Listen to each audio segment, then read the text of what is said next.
like get to the end, I'm like, I don't know what else to write, and I just walk away, and then I find it 2 years later, and I'm like, where was I going with this? Looks like it might be finished.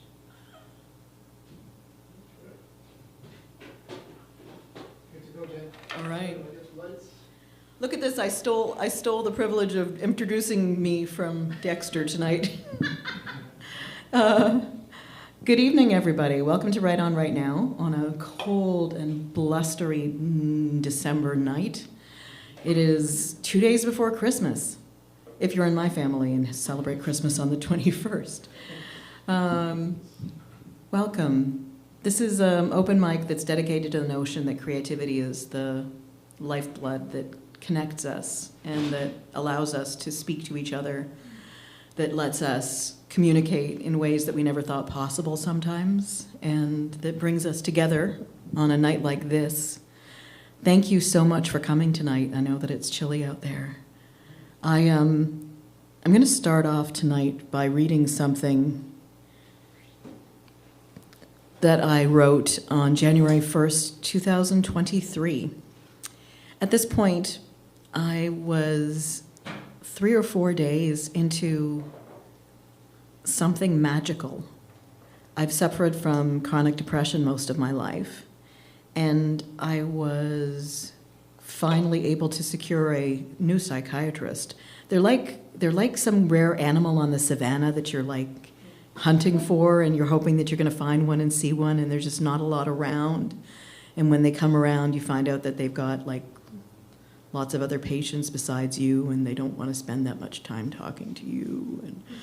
And you start to feel really needy because you really want to be around your psychiatrist because you've been, 3 or 4 years since you had one, and you haven't been doing all that well. So in November of 2022, I got a new psychiatrist after, I think it actually was closer to 4 years. I've been taking an antidepressant, but I've been feeling, just okay, not great. I wasn't getting up in the morning. I wasn't really enjoying anything. I was having trouble sleeping at night. It was pretty much business as usual, but I went to a new psychiatrist who told me that it wasn't good enough. And it was kind of a revelation to me, the idea that just being able to live and get through the day wasn't actually good enough, and it wasn't actually a way to live. And he started me on a new medication, and I'm used to the psychiatric meds are kind of horrible because it takes a long time for them to actually build up enough in your system for you to know if they're working. And then if they don't really do anything, you take a whole lot of time to get off the medication so that you can try another medication. So I was kind of used to this, this cycle of not feeling very good, feeling marginally better but still not feeling really good, coming back down and feeling really bad and then feeling marginally better. And he decided that that was just not good enough for me, that I needed to actually enjoy my life. And it was not a concept that had really ever suggested itself to me before. So for 10 wonderful days, I felt like a normal human being. And this is what I wrote during that time. The first part of the journal entry is all about this incredible series of dreams I had where I was writing music, and I woke up in the morning really believing that I could write all the songs down that I'd created in my sleep. Didn't get any of them down, but I like to feel like somehow I did some really, really good work in my dream. This year, and I hope forevermore, I will give up on the belief that no one wants to hear me and cease to desperately lean into the notion that they will hear me if I make them. I will embrace the goodness in good people and especially strive to listen to safe places and seek them out. I will foster a feeling of home around me and enjoy feeling safe when I do and change things when I don't. I'll cease to treat feeling safe like a fleeting thing, gone before I can internalize it, like something others have, but that's beyond my ability to experience. I can't criticize myself for never having felt safe or whole or heard before. I was always able, to some extent, to understand those things were lacking in my psyche, and wise enough to understand how essential those things were to both living and creating. They weren't on offer, and they weren't given to me.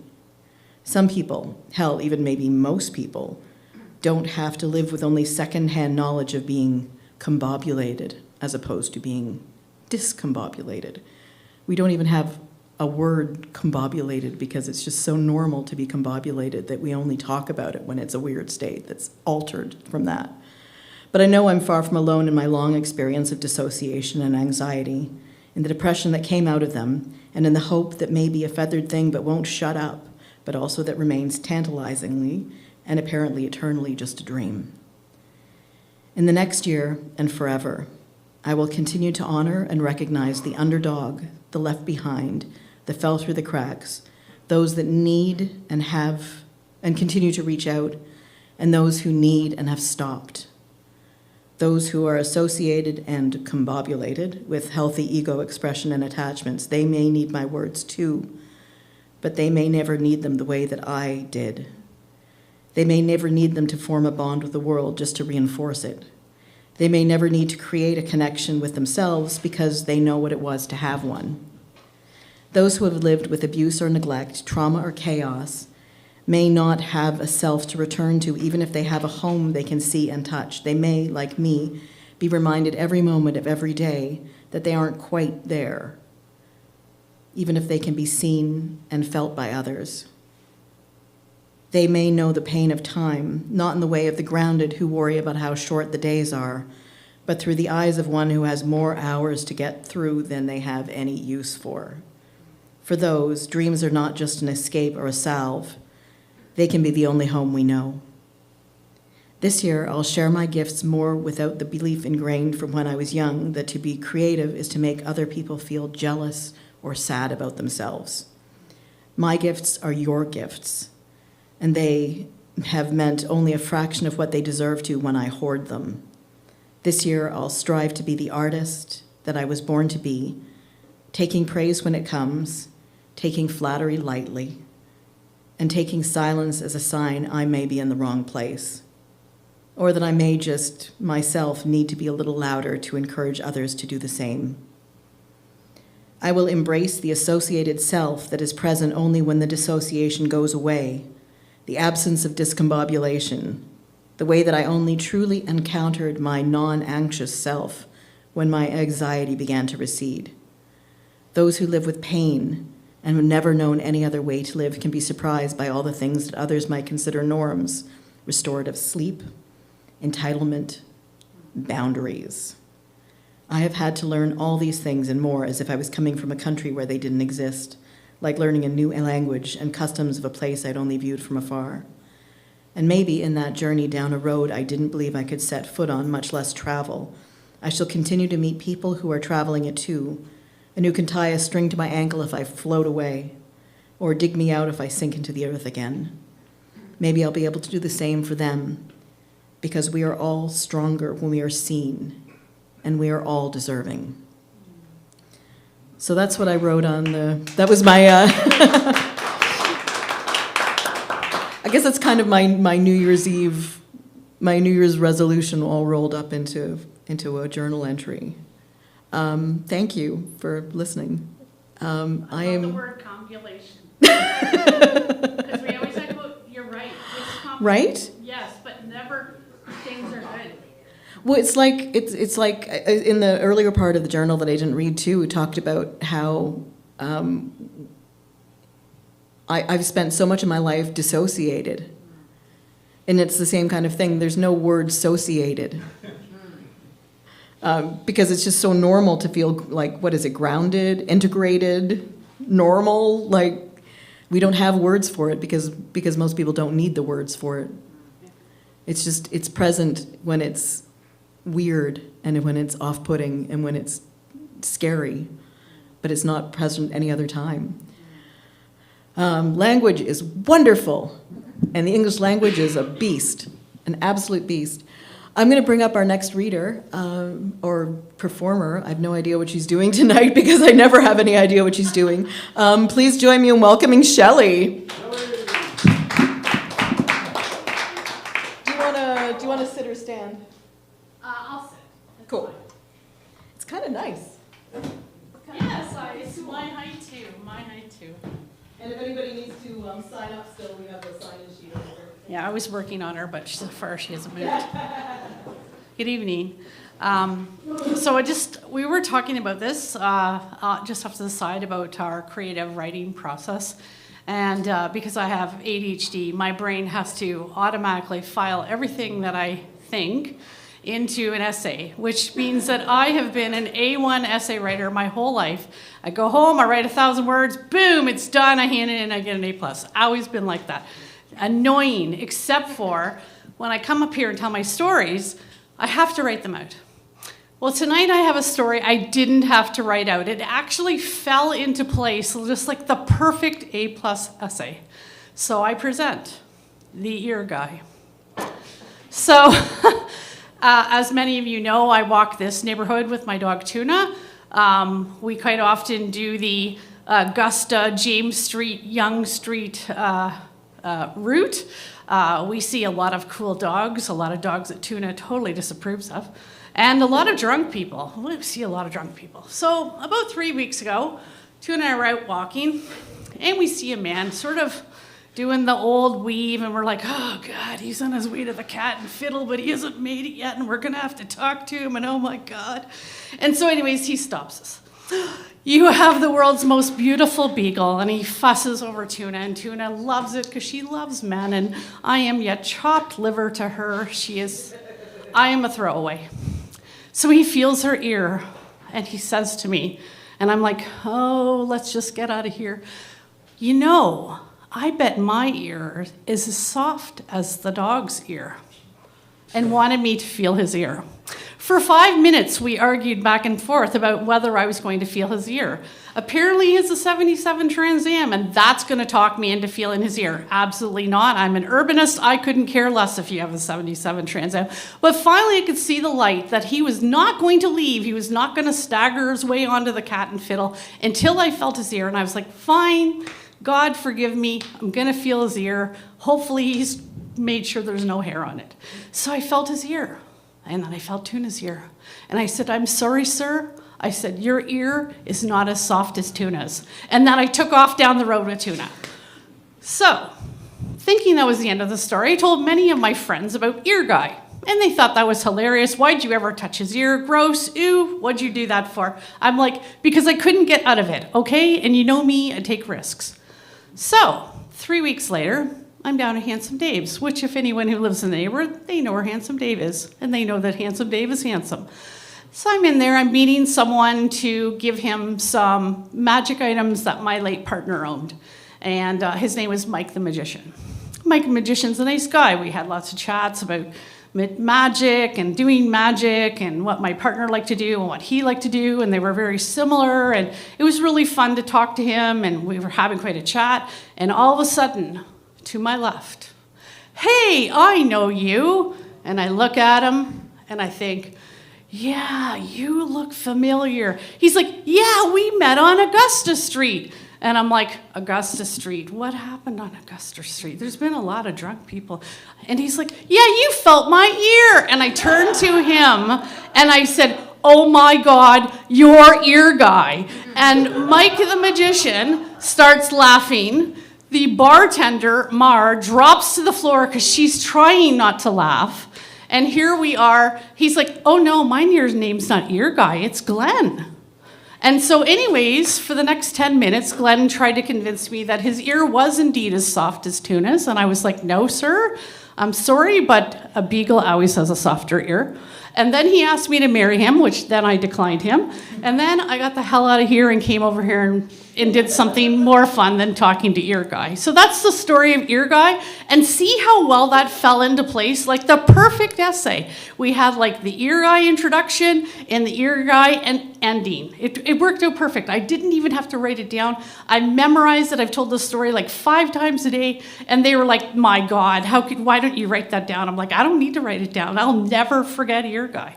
So that's the end of the story. I'm not quite done, guys. It's a 2-parter. So now we're going to deviate off into the wild, because I always do.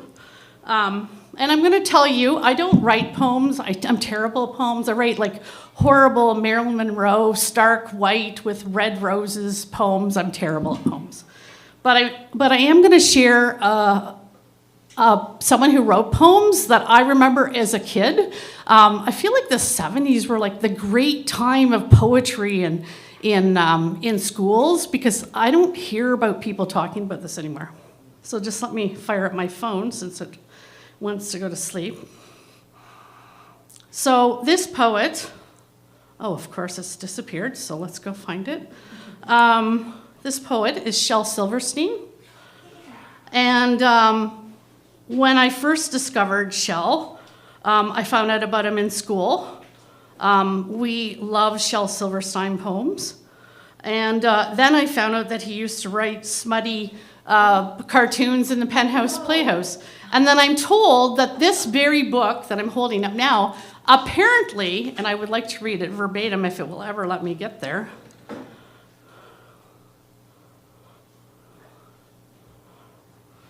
This book in particular has been banned. And I love the reasons why it's been banned, which may explain many of my bad choices, including feeling people's ears on Augusta Street. Accusations of promoting drug use, the occult, suicide, death, violence, and rebellion against parents. So, all of them worthy, right? All of them worthy. So I will do my favorite Shel Silverstein poem, and it never fails to be very popular with the young folk, especially the ones that have never heard of Shel Silverstein. And they love this poem because it's fun. It talks about something gross, which kids love. And it's got amazing, I believe it's called iambic pentameter. Is that what it's called? Yes. So I start. Sarah Sylvia Cynthia Stout would not take the garbage out. Sarah Cynthia Sylvia Stout would not take the garbage out. She'd scour the pots and scrape the pans, candy the yams and spice the hams. And though her daddy would scream and shout, she simply would not take the garbage out. So it piled to the ceilings, coffee grounds, potato peelings, brown bananas and rotten peas, chunks of sour cottage cheese. It filled the can, it covered the floor, it cracked the window and blocked the door with bacon rinds and chicken bones and drippy ends of ice cream cones, prune pits, peach pits, orange peel, gloppy glumps of cold oatmeal, pizza crusts and withered greens, soggy beans and tangerines, crusts of black burned buttered toast, grisly bits of beefy roasts. The garbage rolled on down the hall. It raised the roof. It broke the wall. Greasy napkins, cookie crumbs, globs of gooey bubble gum, cellophane from green bologna, rubbery, blubbery macaroni, peanut butter caked and dried, curdled milk and crusts of pie, moldy melons, dried up mustard, eggshells mixed with lemon custard, cold French fries and rancid meat, yellow lumps of cream of wheat. At last, the garbage reached so high that it finally touched the sky, and all the neighbors moved away, and none of her friends would come to play. And finally, Sarah Cynthia Stout said, "Okay, I'll take the garbage out." But then, of course, it was too late. The garbage reached across the state, from New York to the Golden Gate, and there in the garbage she did hate. Poor Sarah met an awful fate that I cannot right now relate, because the hour is much too late. But children, remember Sarah Stout, and always take the garbage out.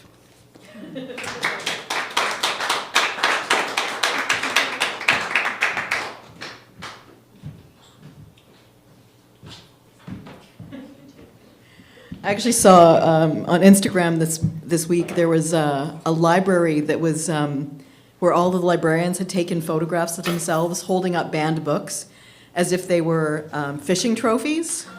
So like, it was hilarious, but it just made me think of that. Please join me in welcoming our next performer, reader. I'm not exactly sure. Reader. Please join me in welcoming Jennifer. Would you like to stand or sit? I'll or? be sitting. Cool. I think I'm a good height. Yeah. We're all getting comfortable tonight. I like it. Cozy.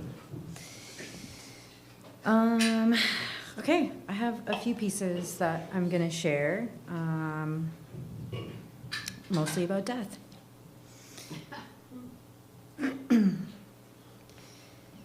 The grief comes not in waves, but as a distant train rumbling through a tunnel far, far away, eventually arriving. I hear it somewhere in the marrow of my femurs, roaring and shrieking, a building state of loss. The rumble rises through my guts to my chest, my teeth vibrating against each other. The whistle blows and it is closer, and I am the section of track it will ride. I am the trees leaning in and away and stretching up and around, cradling the space where the freighter, carrying the love I had for her, now the sweetness and pain of loss, rushes towards. The engine bellows into the caverns of my heart, shaking the mountain of self I built. I love her, I love her, I love her, intones the whistle. As the last car races by, and I look down at the paintings in my hands, the echoes repeat back to me. Oh, oh, how I miss my mother.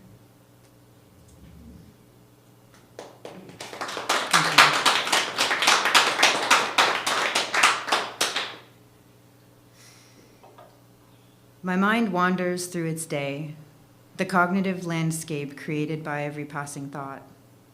It follows familiar pathways of memories, feelings, faces, and places, mental formations that are always there. I thought about her every day. I still do. And then there's a hole in the landscape, a shape I fall right through that used to have substance, now just a cutout where she used to be.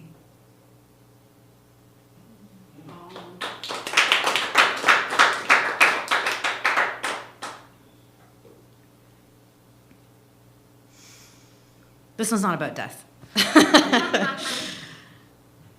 This is how I know. It's how I've always known with everyone. I'll be sitting in my car, like how I am right now, in some mundane parking lot, Canadian Tire this time. But sometimes it's Food Basics, or a park, or just someplace I had to stop to check Google Maps, and a stray thought will flit through my mind about death, your death, maybe mine. And my eyes will well with tears, and grief will wash through my chest, and my throat will constrict around the words that form the thought of us being alone without us. My life without you in it, or your face, after the funeral and the company has all gone, crumpling around the awful art of accepting love is now grief. And every single part of me screams, no, not that, not him alone without me. And every other part echoes, no, not me alone without him. And that's how I know you've become a part of me. I'm already grieving the loss of you. That one is actually about love.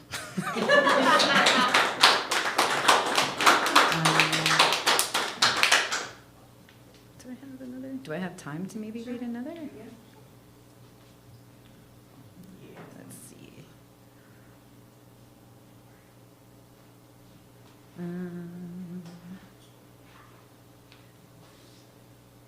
Maybe not.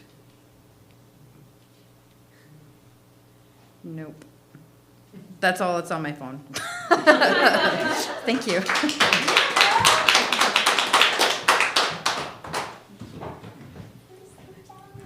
Another round of applause for Jennifer. That was great. Please join me in welcoming our next reader. This is George. Would you like to stand or sit? Oh, I'll sit and I can- Okay. That means I might not even have to change the height. break with tradition or anything. See. Oh, this will work. This will work. Hello. Let's see if I can remember these. But I brought the cheat sheet. There you go. I've just been doing some reflection, I guess, on a few things. I guess really on reconciliation, maybe on what we see in misogyny, and what we see maybe in just kind of lack of kindness. So there's a few ones on this. Sort of from my perspective, anyways. Under Britannia's rule, the sun never set, and yet it was too dark to see the lives of the 600 tribes on the land long before the white man, the colonial Adam, who could not resist temptation, so stole another's nation, bringing war to another shore, foreign affairs fighting over what wasn't theirs, and then claiming sovereignty for a monarchy whose picture now hangs on the wall of every classroom, rink, and hall. Put in a row, told what to know, the mythical story of the empire's glory. Yet from our desk and chair, we couldn't see what wasn't there. The omitted fact, the Indian Act.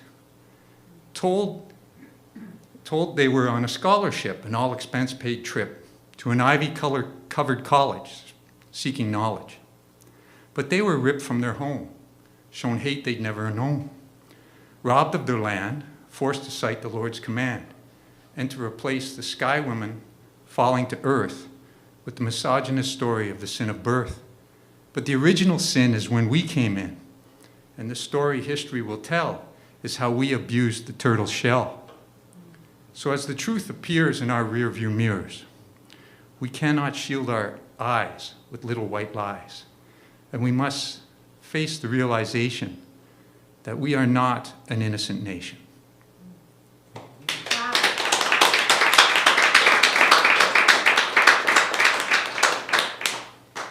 I have another one that's,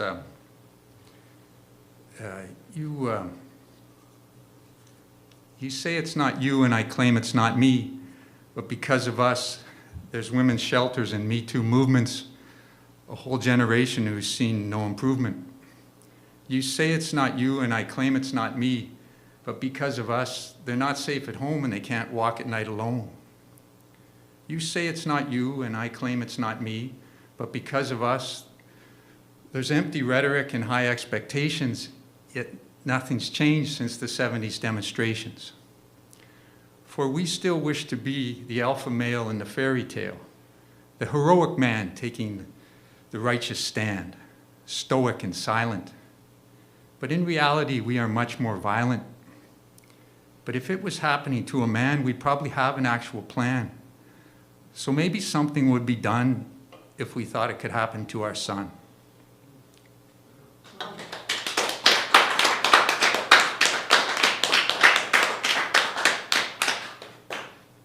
I'll leave you with a few questions. How does someone being woke end your dream? How does someone moving ahead mean you're falling behind? How does someone speaking up mean you're not being heard? How does someone leveling the field mean you're running uphill? And how does someone getting less make you a success? How does someone's orientation mean you can't be straight? And how does who someone loves fill you with hate? Thank you.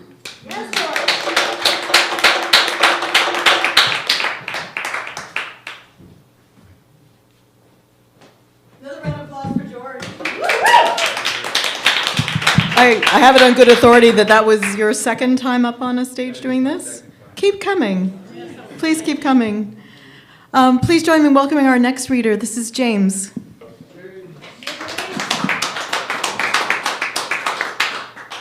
Stand or sit? I'll sit. Okay. I love this, not having to adjust the mic height.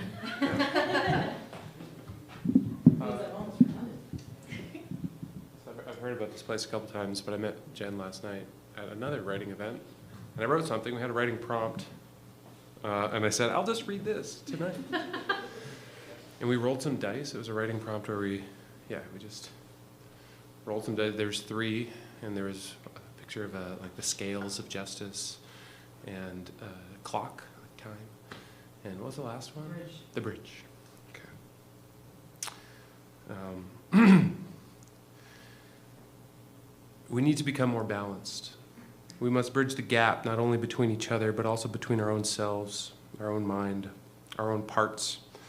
So many of us inwardly divided, fighting, fleeing, forced into this ancient inner battle of good versus bad.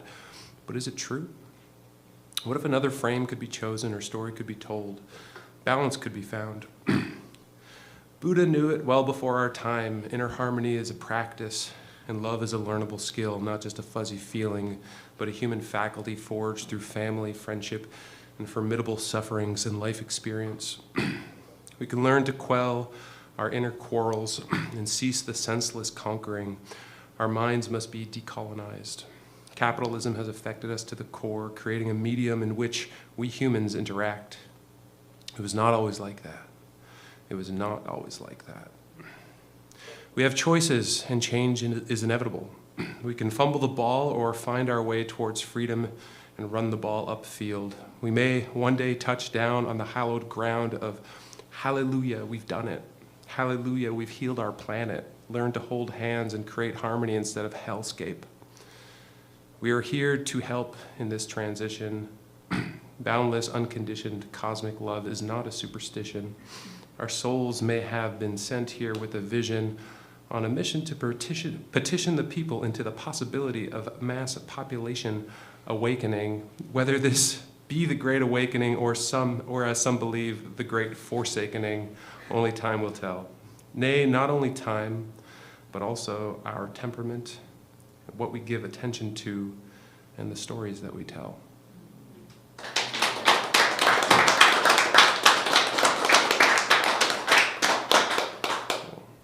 I also have another classic here. This one's about death. Team Death. Yeah, a lot of things I write about. It's the one thing we all have in common, right? Yeah, I used to go to an event called the Burlington Slam Project. It was like the poetry slam in Burlington. Yeah. I was a regular for a while, and they convinced me to go up and slam. So this is one of the first things I slammed at the slam. It's called The Lotus in the Mud. I'm the lotus and the mud, the underlying decay of a decadent forest, the death upon death upon death beneath the freshness of rebirth. I am the songbird soaring through the clear blue after-storm rainbow sky, and I am the dry desert vulture feasting on entrails and previously owned eyes. I was those eyes too for a brief bit, and through them I got to see the world. Now my pupil iris and flesh recycles into nourishment, the building blocks of a new family's nest. Chirping up towards my mother, trusting her gut, the guts of others she delivers, and the churning in my own. Soon my eyes open once again, feathers sprout and I take to the sky, turning eyes into eyes into eyes. This is how I see myself. I become my best, cycling through the death upon death upon death. This is how I come to be, what makes me, me, and me, and me.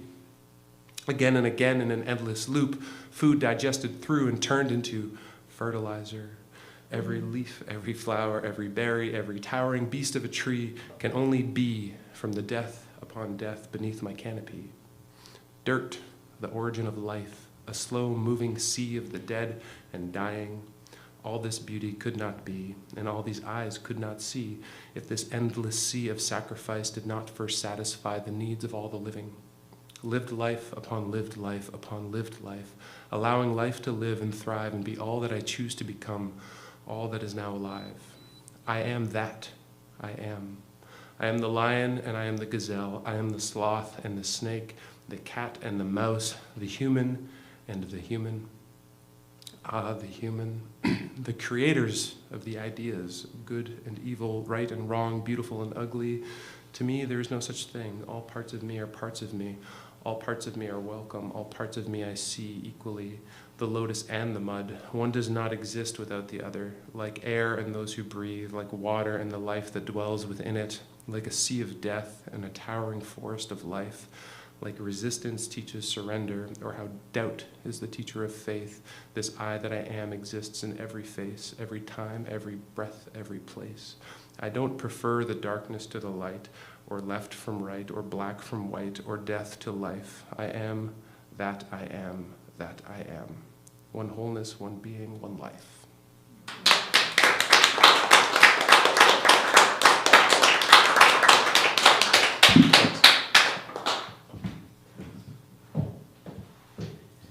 Give it up again for James. So I noticed it too last night when we were writing and sharing just your propensity for rhythm and alliteration. I really enjoy. It was really good to hear. Thank you so much for sharing that. Please join me in welcoming our next reader or performer or something, Edith. Yay!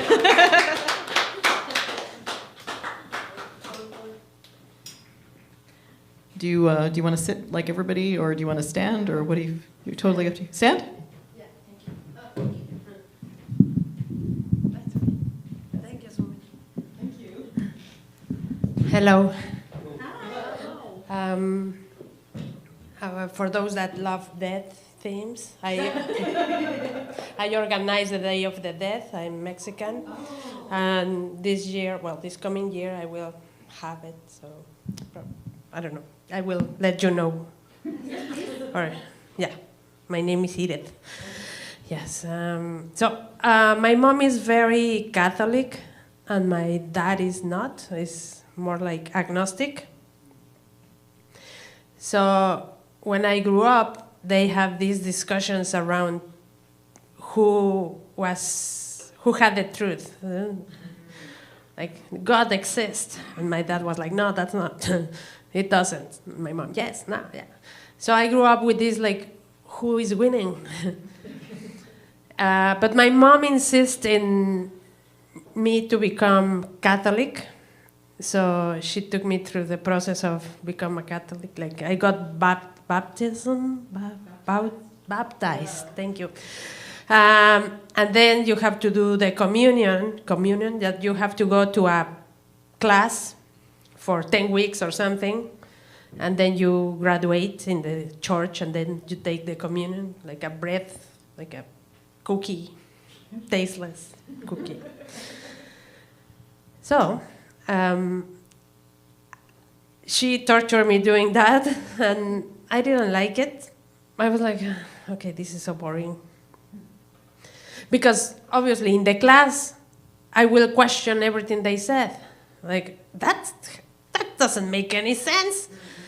So I was fighting with not fighting, but like, excuse me, I have a question. Imagine the teacher like, shut up. Anyway, the thing is that as a reward, we have to go to the children's mass in the mornings after the class. And I will have some, if you want, you can do some jobs at the church, like helping the priest with some bell or singing a song or reading the lecture. But I always wanted the job that you have to ask for the money for people. But I never get it until that day that they were like, who wants to... Oh, Edith, take the basket. So I took the basket. I was so proud, like... And everybody put some coins. But by the way, when I went to mass here, people don't put coins here. You put bills. I was like, oh my God, they are rich. Anyway, I was collecting the money. And then a guy told me, he gave me, I don't know, 20 pesos. I was like, so he put the bill, it was a bill actually. He put 20 pesos and he told me, take 10. Now, in Mexico, every Sunday, your parents give you money. Like your domingo, your Sunday, it's called Sunday. So they give you your Sunday, you have some money. So it was Sunday, and this guy told me, take 10. I was like, oh, he's giving me my Sunday. So I grabbed 10, and I put it in my pocket, and I was like, thank you. And I kept going, and the guy was just like following me with his side. I was like, but then I thought, oh, I don't have any money for the church, so I should put it back. I should give 10 pesos to the church. So I did. Mass finished. That's it. My father came to pick me up. And he was like, how was it? I was like, oh, it was great. Do you know what happened? He's like, no. A old guy gave me money. And my dad was like, why? I was like, I don't know. He gave me 10 pesos. And he was like, why? I don't know. I was asking for the limosna, for the money.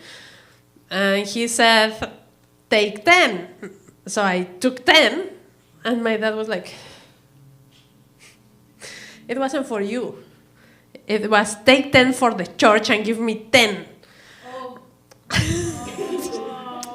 So kind of I robbed him in the church. And my dad was like, maybe he needed that for the bus ride or something. Well, I put it back to the church. So basically the church stole his money. Or not. My dad, no, don't do that again. That's it. Thank you.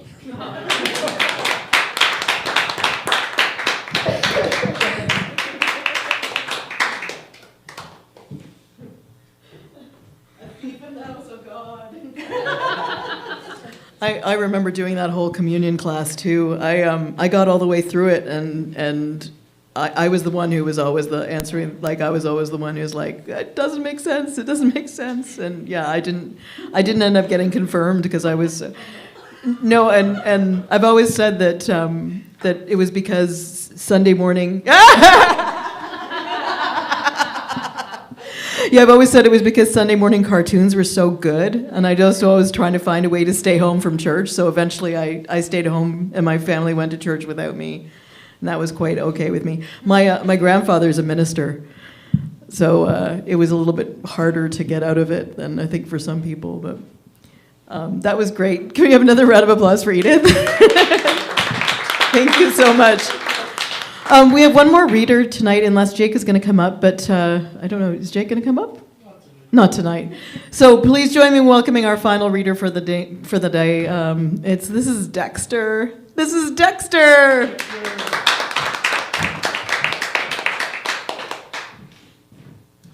Another round of applause for Jen.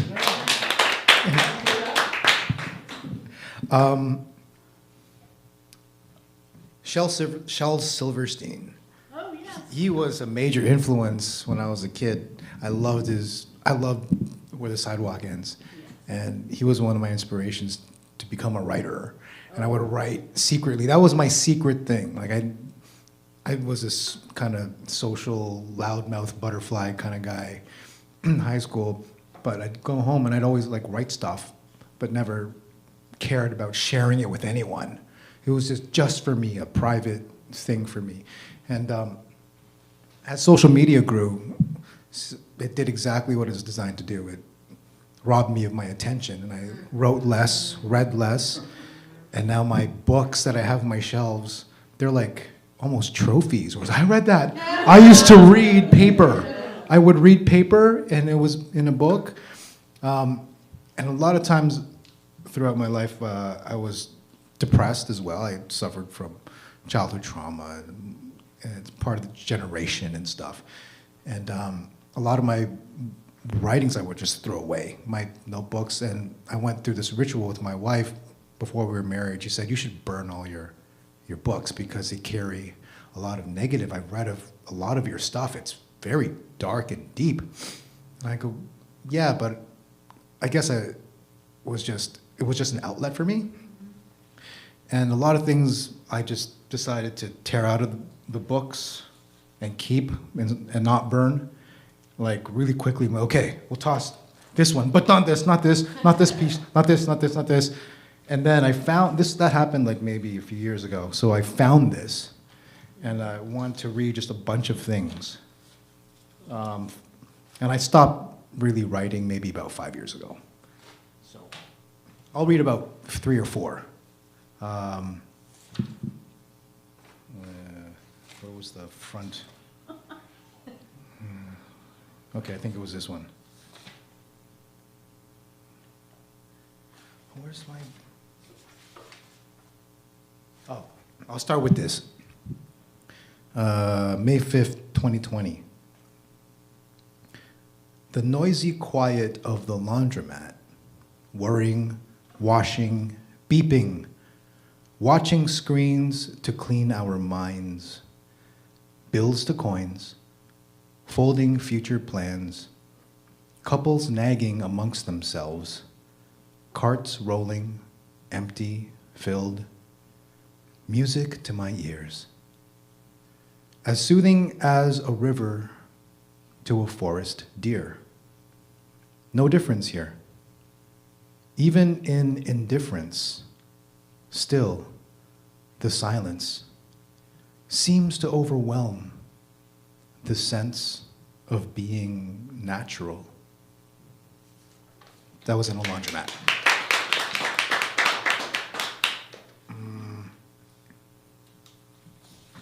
Okay, I don't know what this is. I didn't organize this.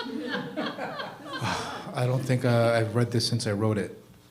Oh, September 13th, 2016. I don't want to eat, though I feel weak.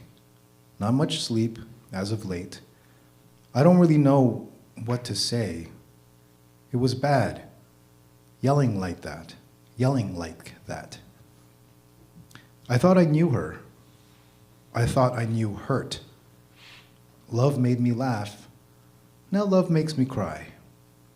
They say it's part of life to want to die, yet you fight. Thanks for your concern.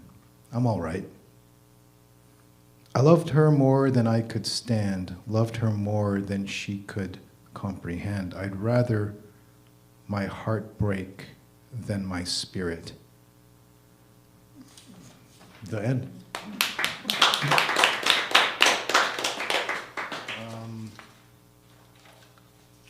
What's this one?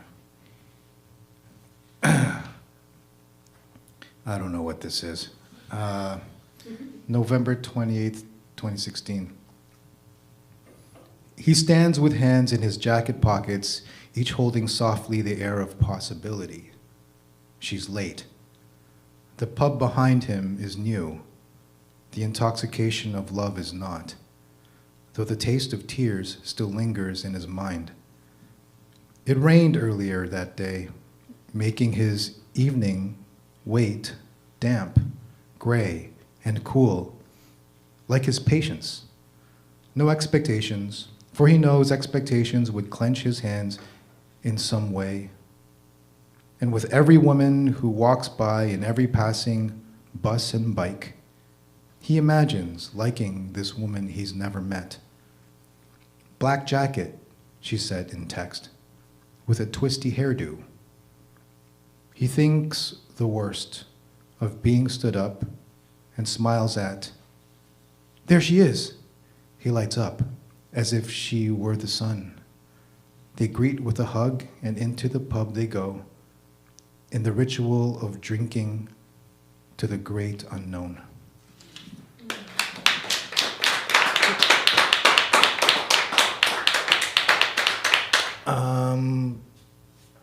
Yeah. Oh, wait. Shelley, may I borrow your I was Shell? going to ask you if you wanted to borrow it. Yeah, because there's this one poem from Shell. And everyone has a favorite poem. Yes, I'd love to read Everyone my... does. Everyone does. It will just take me back to being 8 years old. And just the thought of it just lights me up. I forgot what it was called, but if I could read that, I would just... Oh, please. Oh, no, there's no... No, there's Title? no content. You literally have to look at every poem. Oh, no! I know, because I have all 3 of his books except The Giving Tree, and I was like frantically reading all the poems like 10 minutes before I Oh, left. found it! Good, really? Yeah. Okay. Oh my goodness, it's called Smart. I love this poem. Okay. My dad gave me $1 bill because I'm his smartest son. And I swapped it for 2 shiny quarters because 2 is more than 1. And then I took the quarters and traded them to Lou for 3 dimes. I guess he didn't know that 3 is more than 2. Just then, along came old blind Bates. And just 'cause he can't see, he gave me 4 nickels for my 3 dimes. And 4 is more than 3.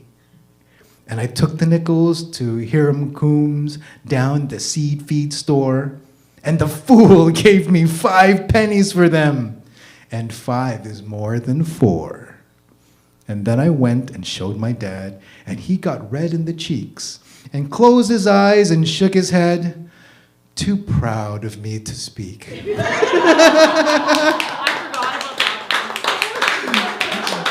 Come back to the stage, Jen. Thank you, everyone.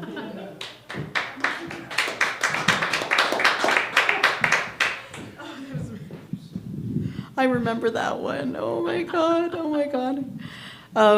That was absolutely wonderful. I'm going to leave you tonight with just a love poem to counteract all the death. It's a love poem called Therapy. Tell me if you relate.